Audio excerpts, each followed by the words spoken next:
ప్రభునందు ప్రియమైన దేవుని వారలారా, మన రక్షకుడు ప్రభు అయిన యేసుక్రీస్తు వారి అతి శ్రేష్టమైన పరిశుద్ధమైన నామములో మీ అందరికీ ఈ సాయంకాలం వేళ శుభాభివందనాలు మీ అందరికి తెలియజేస్తున్నాను. మంచిది. మరి గత కొద్ది రోజులుగా మనం అందరం కూడా అమెరికా దేశంలోని కాలిఫోర్నియా అలాగే లాస్ ఏంజల్స్ ఈ ప్రాంతాలలో ఎందుకు కారు చిచ్చు అంటుకుంది అనేది మనమందరం కూడా మరి ఆలోచిస్తున్నామో, మరి ఎన్నో కోణాలలో బైబిల్ గ్రంథంలో నుండి వింటున్నామో, ఈరోజు మరొక కోణంలో మనమందరం కూడా ఆలోచన చేయబోతున్నాము.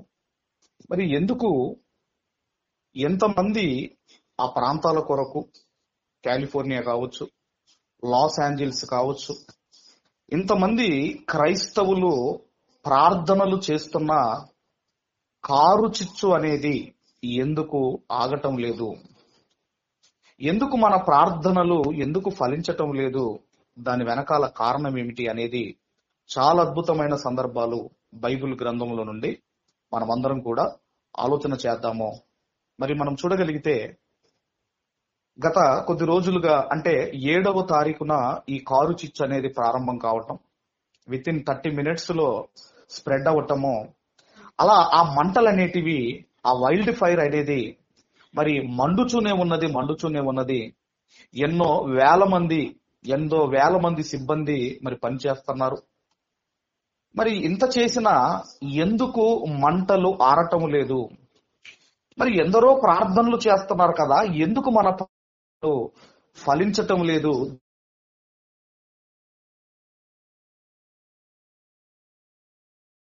మనం అందరం కూడా ఆలోచన చేద్దాము. మరి మనం చూడగలిగితేనండి, మరి ఈ యొక్క ఇన్సిడెంట్ ఏదైతే ఉన్నదో, ఈ దుర్ఘటనను చూసి చాలా మంది ఏమంటున్నారు అంటే, ఇది క్రీస్తు 2వ రాకడకు కారణమని చెబుతున్న వారు కూడా లేకపోలేదు. మరి బైబిల్ గ్రంథంలోనికి వెళ్ళి అసలు కారణం ఏమిటి అన్నది మనం అందరం కూడా ఆలోచన చేయగలిగితే, పరిశుద్ధ దేవుని గ్రంథములో నుండి మనం అందరం కూడా దయచేసి యెషయా గ్రంథము, పెద్ద ప్రవక్తలో ఒక ప్రవక్త, యెషయా గ్రంథము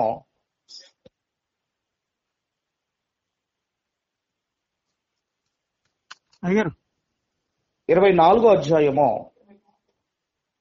17వ వచనము.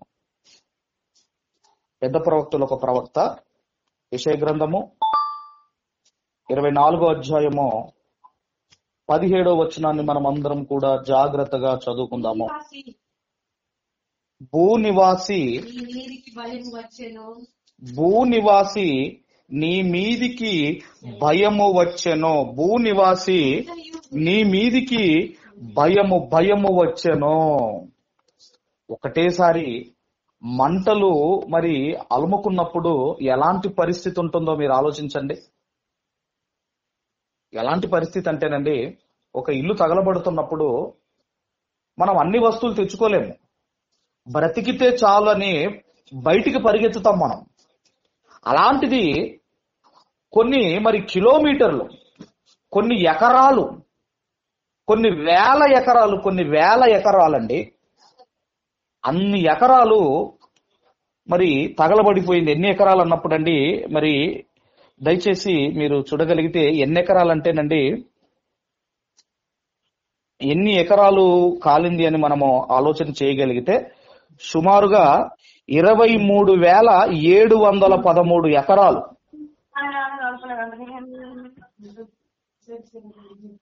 అమ్మా దయచేసి ఎవరో మ్యూట్ పెట్టండి అమ్మా. 23,713 ఎకరాలు కాలిపోయిందండి. కాలిపోయింది అంటే మీరు ఆలోచించండి. కాబట్టి మనం ఆలోచన చేయగలిగితే, మరి అందుకే అంటున్నాడు, ఏమంటున్నాడు అంటే 17వ వచనంలో, భూనివాసి నీ మీదికి భయము వచ్చెను, నీ మీదికి భయము వచ్చెను.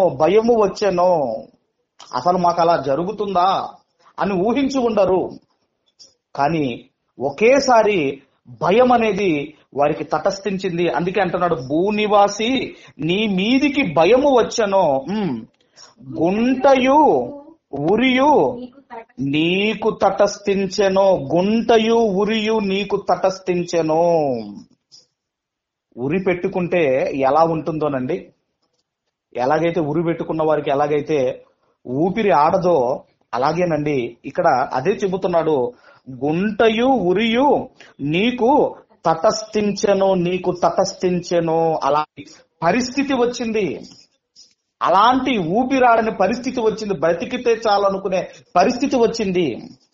ఇప్పటికీ కాలిపోతుందండి. రైట్. తర్వాత మనం చూడగలిగితే 18వ వచనము,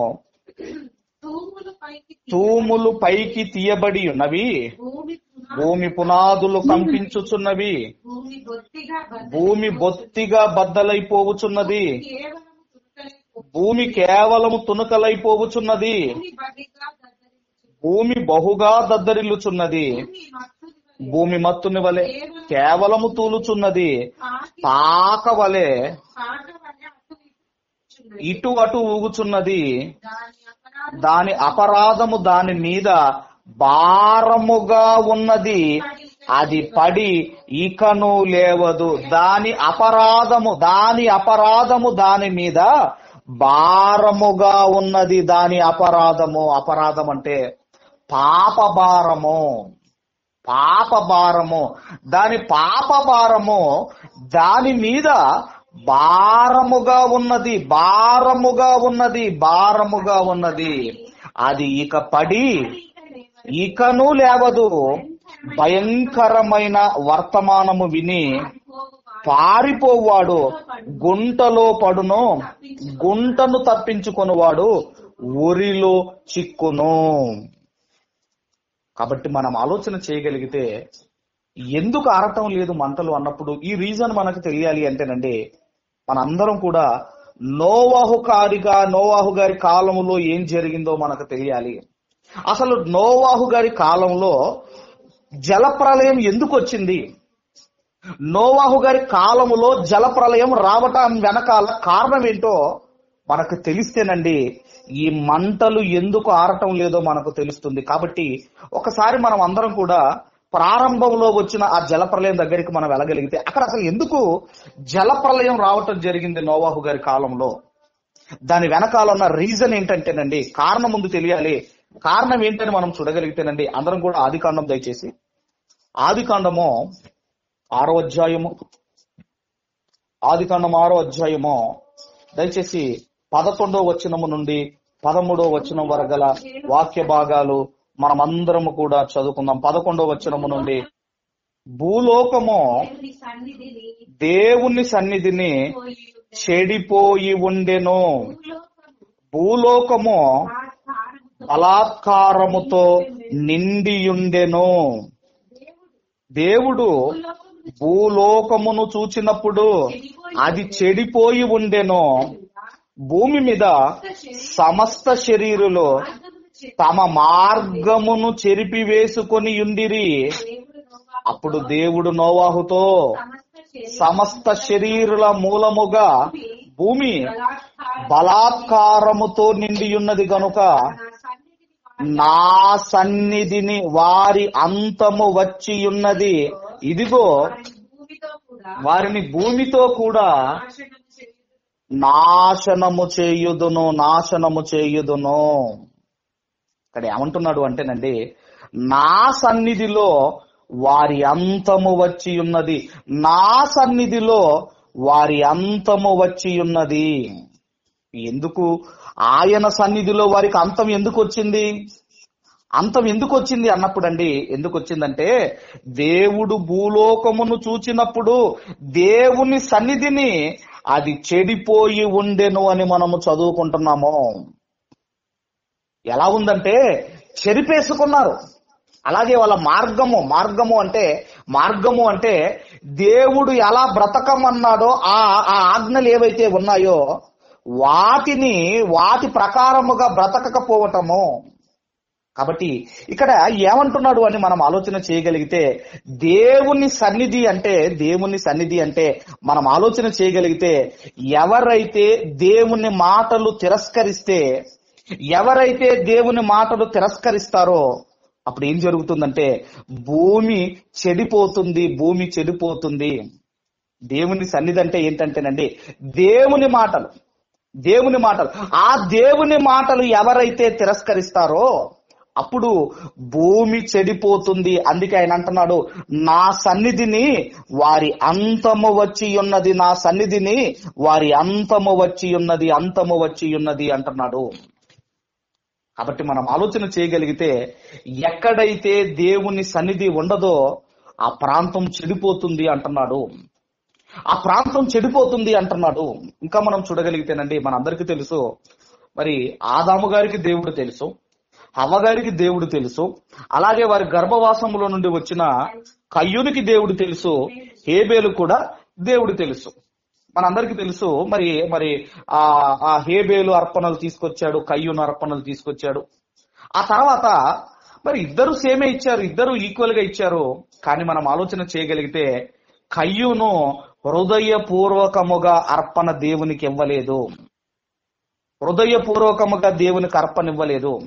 చాలా మంది కొంతమంది మాట్లాడితే ఏమంటారంటే, మేము దేవుడికి ఒక గుప్పిళ్ళు బియ్యం తీస్తున్నామండి అంటారు, ఒక గుప్పెడు బియ్యం తీస్తున్నామండి అంటారు. మరి మనం తినేది ఎంత? మనం ఎంత తింటాము? దేవునికి తీసేది ఎంత? కాబట్టి అంటే ఎలా ఇస్తున్నారంటే మనం ఆలోచన చేయగలిగితే, కయ్యూను హృదయపూర్వకముగా దేవునికి అర్పణ ఇవ్వలేదు. ఆ తర్వాత దేవుడు అతని అర్పణ రిజెక్ట్ చేయటం, హేబేలు అర్పణను స్వీకరించటం. ఆ తర్వాత ఏం జరిగిందని మనం ఆలోచన చేయగలిగితే, కయ్యూనుకు కోపం రావటము, తన తమ్ముడైన హేబేలు మీద పడి చంపేస్తాడు. మనందరికీ తెలుసు. ఎందుకంటే కయ్యూను దుష్టుని సంబంధిగా మారిపోయాడు. తర్వాత తన సొంత తమ్ముణ్ణి చంపేశాడు. ఎందుకంటే కయ్యూను క్రియలు చెడ్డవి. మనం అందరం కూడా మొదటి యోహాను పత్రికలో మనం అందరం కూడా చదువుకుంటాం. ఏమని చదువుకుంటాము అన్నప్పుడు అండి, మొదటి యోహాను పత్రిక 3వ అధ్యాయము 12వ వచనంలో, మనము కయ్యూని వంటి వారమై ఉండరాదు, వాడు దుష్టుని సంబంధి అయి తన సహోదరుని చంపెను. వాడతన్ని ఎందుకు చంపెను? తన క్రియలు చెడ్డవియు, తన సహోదరుని క్రియలు నీతి గలవై ఉండెను గనకనే గదా అంటున్నాడు. అలా ఏం జరిగింది అన్నప్పుడు ఆ తర్వాత ఇక్కడ మనం చూడగలిగితే, ఒకరికేమో హేబేలుకేమో దేవుని సన్నిధి కావాలి, కానీ కయ్యూనికి ఏం జరిగిందో మనం చూడగలిగితే, ఎప్పుడైతే తమ్ముని చంపాడో ఆ తర్వాత ఆదికాండము 4వ అధ్యాయము దయచేసి అందరం కూడా మరి 12వ వచనము నుండి మనం అందరం కూడా 14వ వచనం వరకు మనం చదువుకుందాము. నీవు నేలను సేదపరుచున్నప్పుడు అది తన సారమును ఇక మీదట నీకివ్వదు. నీవు భూమి మీద దిగులు పడుచు దేశ దిమ్మరివయ్యుందు అనేను. అందుకు కయ్యూను, నా దోష శిక్ష నేను భరింపలేనంత గొప్పది. నేడు ఈ ప్రదేశము నుండి నన్ను వెళ్ళగొట్టితివి. నీ సన్నిధికి రాకుండా.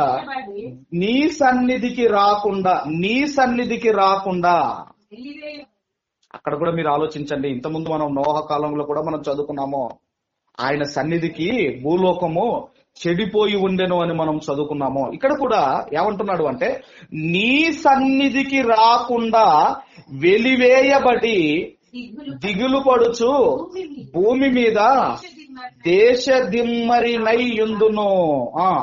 కావున నన్ను కనుగొను వాడెవడో వాడు నన్ను చంపునని యెహోవాతో అనేను. ఇక్కడ మనం ఆలోచన చేయగలిగితే, దేవుని సన్నిధి లేదు. ఎవరికి? కయ్యూనుకు దేవుని సన్నిధి లేదు. అందుకే ఆయన ఏమంటున్నాడంటే, నీ సన్నిధికి రాకుండా వెలివేయబడి దేవుడే వెలివేశాడు. ఆయన సన్నిధికి రాకుండా దేవుడే వెలివేశాడు, దేవుడే వెలివేశాడు.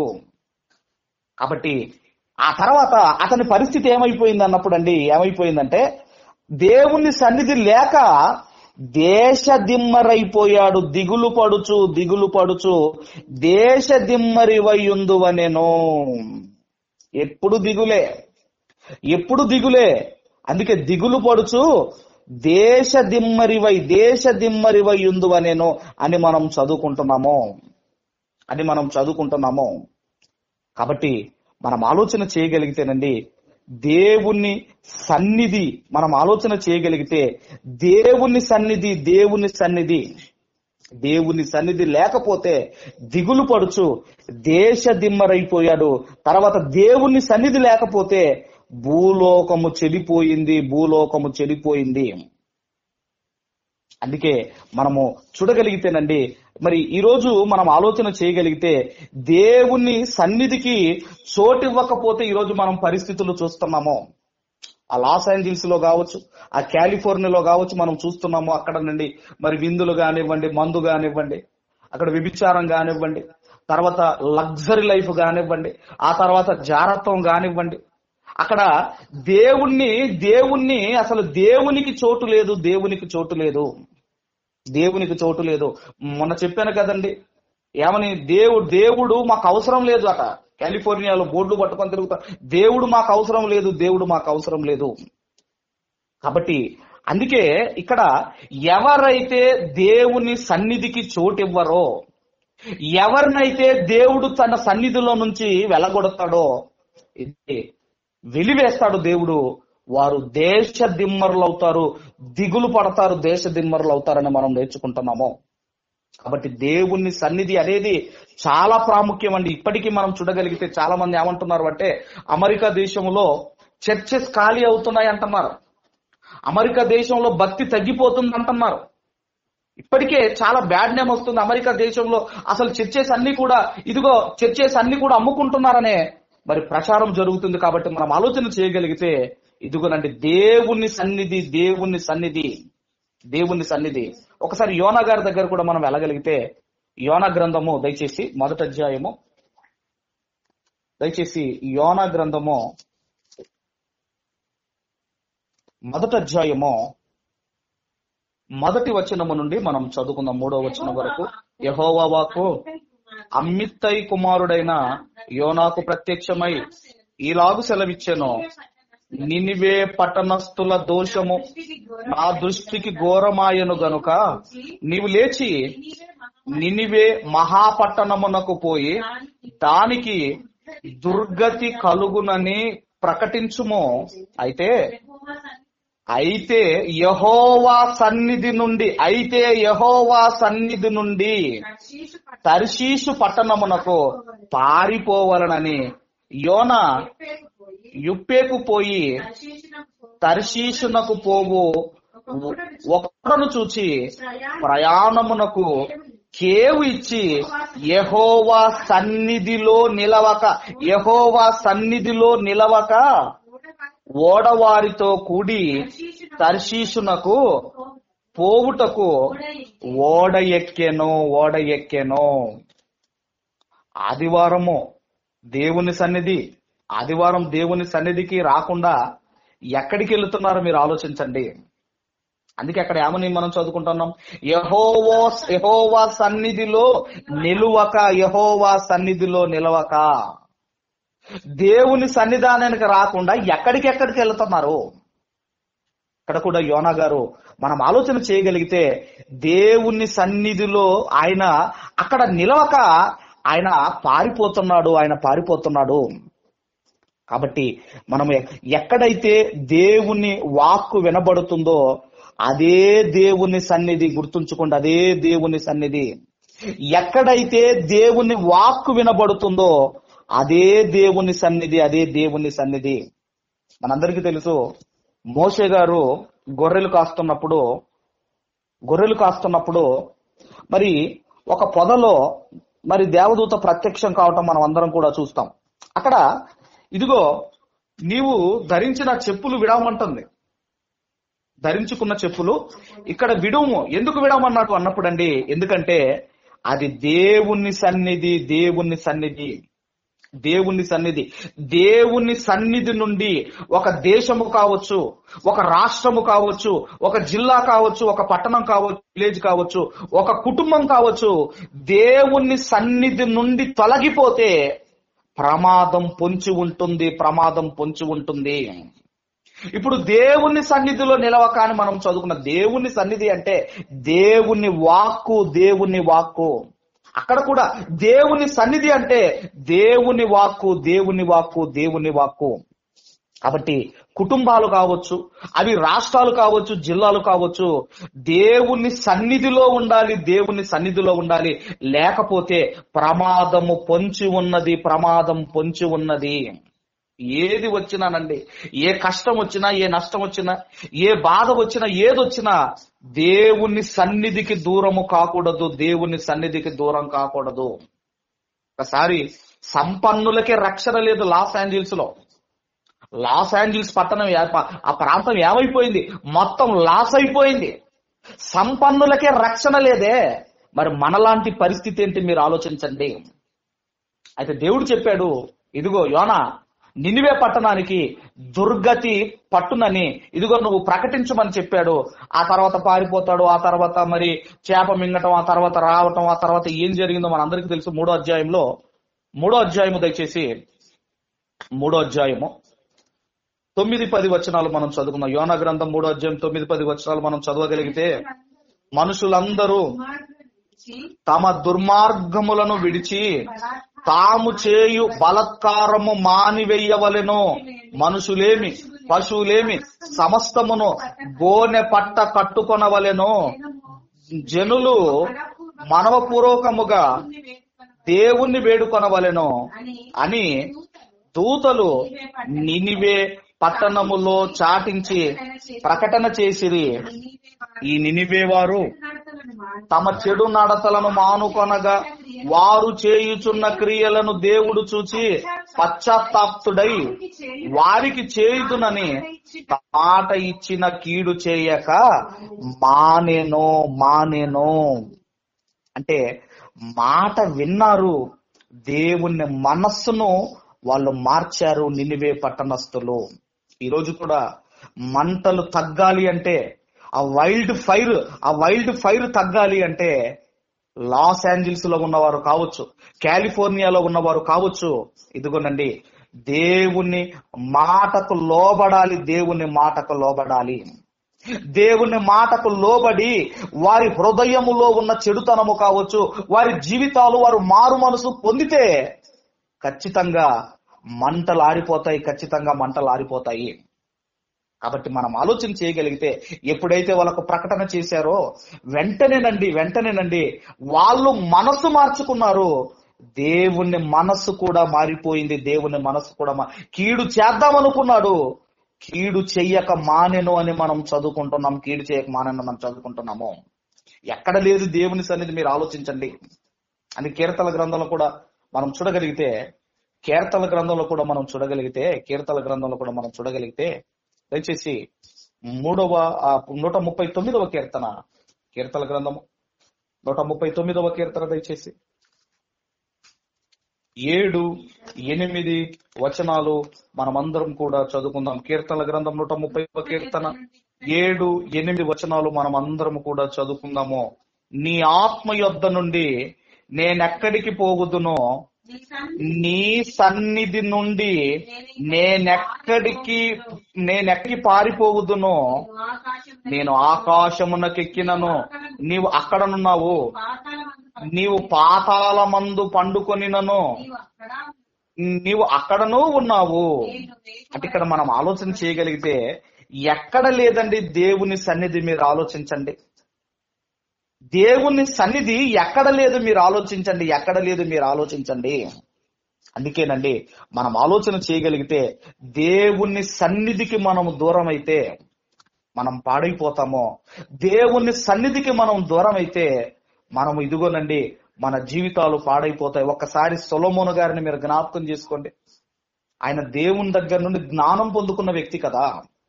ఏ చేతులతోనైతే దేవాలయాన్ని కట్టాడో, ఒక అందమైన దేవాలయాన్ని, బంగారు దేవాలయాన్ని, ఒక గోల్డెన్ టెంపుల్ ని ఏ చేతులతోనైతే కట్టాడో అదే చేతులతో ఆయన ఇదిగోనండి విగ్రహాలకు బలులు కూడా అర్పించాడు. దేవతలకు బలులు కూడా మరి సొలొమోను గారు అర్పించారు. అంటే ఎలాంటి పరిస్థితిలోనికి వెళ్ళాడు సొలొమోను గారు? ఎందుకు ఆ పరిస్థితిలోనికి వెళ్ళాడు అంటే దేవుని సన్నిధికి దూరం అయ్యాడు. దేవుని సన్నిధికి దూరం అయితే ఆ వ్యక్తి పరిస్థితి కావచ్చు, ఆ కుటుంబం పరిస్థితి కావచ్చు, ఇదిగోనండి ఆ గ్రామం కావచ్చు, ఆ దేశం కావచ్చు, అది ప్రాంతం కావచ్చు, అది పాడైపోతుంది. గుర్తుంచుకోండి, అది పాడైపోతుంది. అందుకే మన గృహాలను దేవాలయాలుగా మలచండి తండ్రి అని మనం ప్రార్థన చేస్తున్నాం. ఎక్కడైతే దేవుని వాక్కు వినబడుతుందో అది దేవుని సన్నిధి. అమెరికా దేశంలో ఎంతమంది క్రైస్తవులు లేరు మీరు ఆలోచించండి. అమెరికా దేశంలో క్రైస్తవులు లేరా? అమెరికా దేశంలో ఉన్న క్రైస్తవులు ప్రార్థన చేయటం లేదా? అలాగే ప్రపంచ వ్యాప్తంగా ఎంతమంది క్రైస్తవులు ఉన్నారు? ఇంతమంది క్రైస్తవులు ఈరోజు కాలిఫోర్నియా కొరకు, లాస్ ఏంజల్స్ కొరకు ప్రార్థన చేయటం లేదా? ఎంతమంది క్రైస్తవులు ప్రార్థించినా ఎందుకు ఆ కారు చిచ్చు అనేది ఎందుకు తగ్గటం లేదు?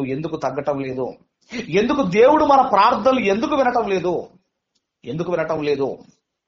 ఒకసారి మనం చూడగలిగితే ఇర్మియా గ్రంథంలో కూడా ఒక మాట మనం చదువుకోగలిగితే, దయచేసి అందరం కూడా ఇర్మియా గ్రంథము 7వ అధ్యాయము దయచేసి 15, 16 వచనాలు మనం అందరం కూడా చదువుకుందాము. ఇర్మియా గ్రంథము 7వ అధ్యాయము దయచేసి 15, 16 వచనాలు మనం అందరము కూడా చదువుకుందాము. ఎఫ్రాయిము సంతానమగు మీ సహోదరులందరినీ నేను వెళ్ళగొట్టినట్లు మిమ్మును నా సన్నిధి నుండి వెళ్ళగొట్టుదును. నా సన్నిధి నుండి వెళ్ళగొట్టుదును. ఈరోజు మనం వింటున్నాము, కుటుంబము దేవుని సన్నిధిలో ఉండాలి. కుటుంబం దేవుని సన్నిధిలోనికి రాకుండా కష్టాలు, బాధలు ఇవన్నీ రమ్మంటే ఎందుకు రావండి? మీరు ఆలోచించండి. కుటుంబము దేవుని సన్నిధిలో ఉండాలి. ఎందుకంటే కుటుంబాలు దేవుని సన్నిధిలో ఉంటే ఇదిగోనండి దేవుని రక్షణ వలయములో ఉన్నట్టే, దేవదూతల భద్రత వ్యవస్థ కుటుంబం చుట్టూ ఉన్నట్టే. ఆ తర్వాత నా సన్నిధి నుండి వెళ్ళగొట్టుదును అంటున్నాడు 16వ వచనంలో. కాబట్టి నీవు ఈ జనము కొరకు ప్రార్థన చెయ్యకుము.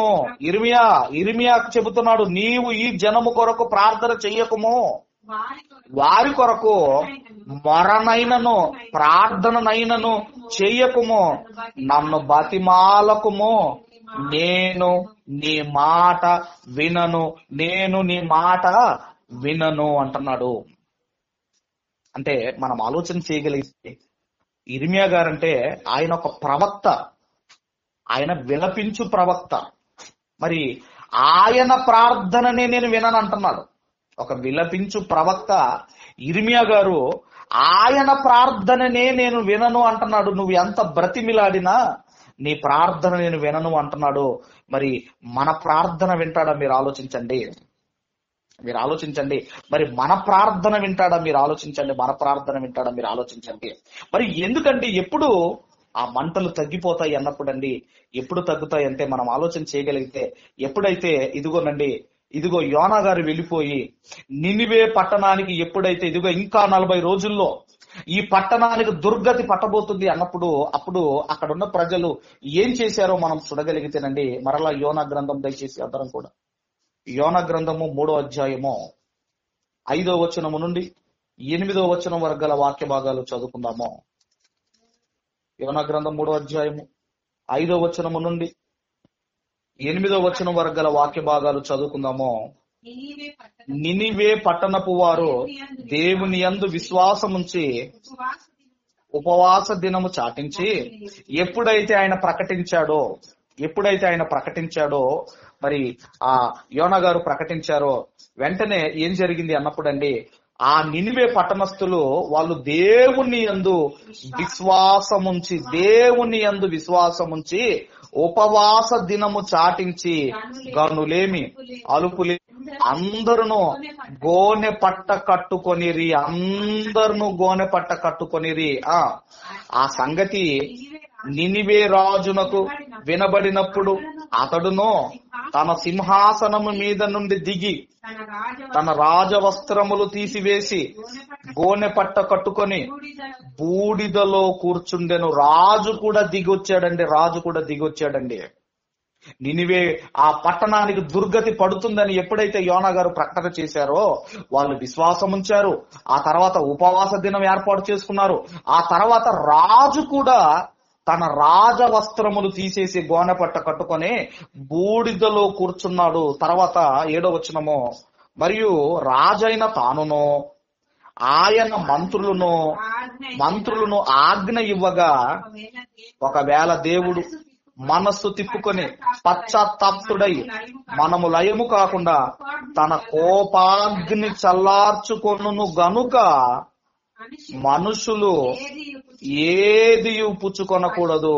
పశువులు గాని, ఎద్దులు గాని, గొర్రెలు గాని మేత మేయకూడదు, నీళ్లు తాగకూడదు. కాబట్టి మనం ఆలోచన చేయగలిగితే ఎప్పుడైతే మరి ప్రకటన చేశాడోనండి, వాళ్ళు విశ్వాసం ఉంచారు. ఆ తర్వాత ఉపవాస దినాన్ని చాటించారు. ఆ తర్వాత వాళ్ళ రాజవస్త్రము తీసేసి బూడిదలో కూర్చుండి, గోనెపట్ట కట్టుకుని బూడిదలో కూర్చుండి దేవునికి ప్రార్థన చేశారు. కాబట్టి మనం ఆలోచన చేయగలిగితే దేవుని సన్నిధి ఎప్పుడైతే, ఇదిగో దేవుని వాకే దేవుని సన్నిధి, ఎప్పుడైతే దేవుని సన్నిధికి మనుషులు దూరం అవుతారో, ఇదిగోనండి ఆ వ్యక్తి కానివ్వండి, ఆ ప్రాంతం కానివ్వండి, అది పాడైపోతుంది అంటున్నాడు. అందుకే దేవుని సన్నిధిలో మనం ఆలోచన చేయగలిగితే ఎప్పుడు కూడా దేవుని సన్నిధిలో మన కుటుంబం ఉండాలి. దేవుని సన్నిధిలో మనం ఉంటే మనకు క్షేమము.